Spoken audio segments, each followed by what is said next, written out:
શ્રીમદ ભગવદ્ ગીતાના અત્યાર સુધીમાં આપણે 181 ભાગ સાંભળ્યા. આજે આપણે 182મો ભાગ સાંભળીશું, જેમાં આપણે સાંભળીશું 5મા અધ્યાયના 21મા શ્લોકનું વિસ્તારથી વર્ણન. બાહ્ય સ્પર્શમાં આસક્તિ રહિત અંતઃકરણવાળો સાધક આત્મામાં જે સુખ છે તેને પ્રાપ્ત થાય છે. પછી તે બ્રહ્મમાં અભિન્ન ભાવથી સ્થિત મનુષ્ય અક્ષય સુખનો અનુભવ કરે છે. જે સાધકોની આસક્તિ હજુ દૂર થઈ નથી, પરંતુ જેમનો ઉદ્દેશ્ય આસક્તિ દૂર કરવાનો થઈ ગયો છે, એ સાધકોને પણ આસક્તિ રહિત માની લેવા જોઈએ. કારણ કે ઉદ્દેશ્યની દૃઢતાના કારણે તેઓ પણ શીઘ્ર જ આસક્તિથી મુક્ત થાય છે. જે વસ્તુ ઉત્પન્ન થાય અને વિનાશ થાય, આનું નામ છે બાહ્ય સ્પર્શ. ચાહે તેનો સંબંધ બહારથી હોય કે અંતઃકરણથી. જ્યાં સુધી બાહ્ય સ્પર્શમાં આસક્તિ રહે છે, ત્યાં સુધી પોતાના સ્વરૂપનો અનુભવ નથી થતો. બાહ્ય સ્પર્શ નિરંતર બદલાતો રહે છે, પરંતુ આસક્તિના કારણે તેને બદલાવા ઉપર દ્રષ્ટિ નથી જતી અને તેમાં સુખનો અનુભવ થાય છે.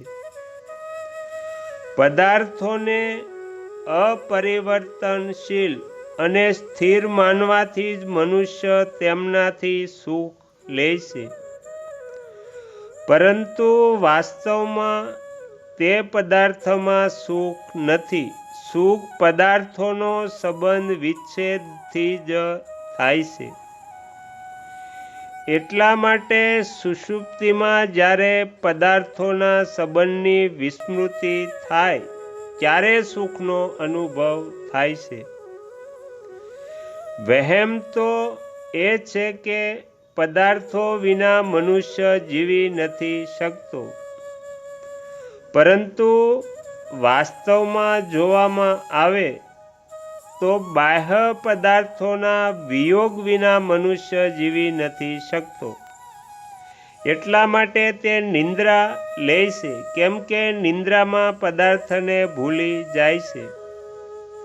પદાર્થોને ભૂલવા છતાં પણ નિંદ્રાથી જે સુખ, તાજગી, બળ, નિરોગીતાપણું, નિશ્ચિંતતા વગેરે મળે છે, તે જાગ્રતમાં પદાર્થોના સંયોગથી નથી મળી શકતી.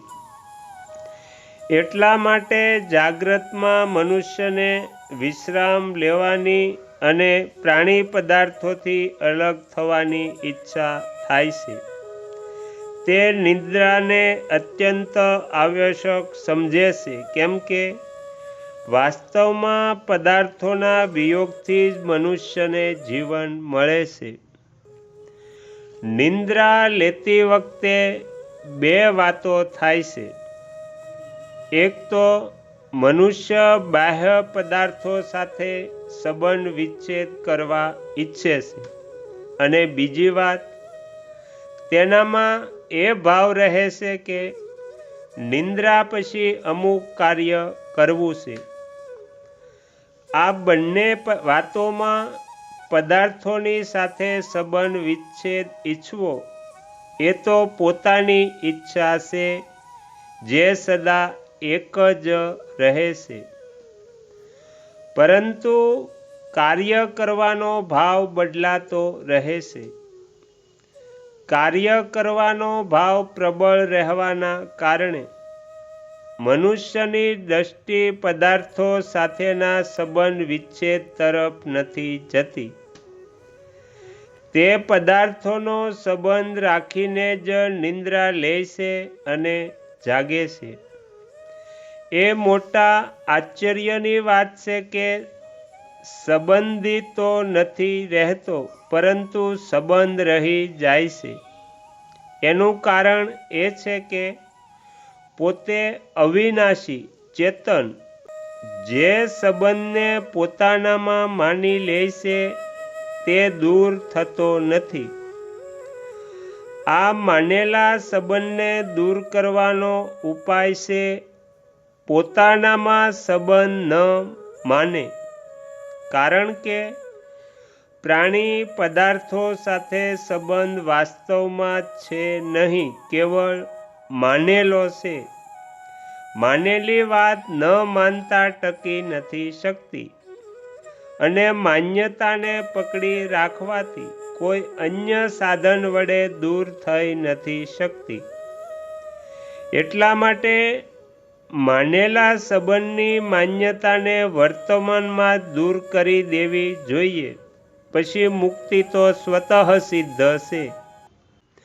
તો અહીંયા શ્રીમદ ભગવદ્ ગીતાનો 182મો ભાગ સમાપ્ત થાય છે. હવે પછીના વિડીયોમાં આપણે 183મો ભાગ સાંભળીશું. તમે તમારો કિંમતી સમય આપી એકાગ્ર ચિત્તે પ્રસન્નતાપૂર્વક શ્રીમદ ભગવદ્ ગીતાનો પાઠ સાંભળ્યો એ બદલ હું આપ સૌનો ખૂબ ખૂબ આભાર વ્યક્ત કરું છું, અને આશા પણ રાખું છું કે તમને સાંભળવો ગમ્યો હશે. જો ગમ્યો હોય તો બીજા 5 લોકોને પણ સંભળાવજો. શ્રી સદગુરુદેવની જય. આગળના વિડીયો જોવા માટે આ ચેનલને સબસ્ક્રાઈબ કરો, અને જો આ વિડીયો પસંદ આવ્યો હોય તો લાઈક કરો.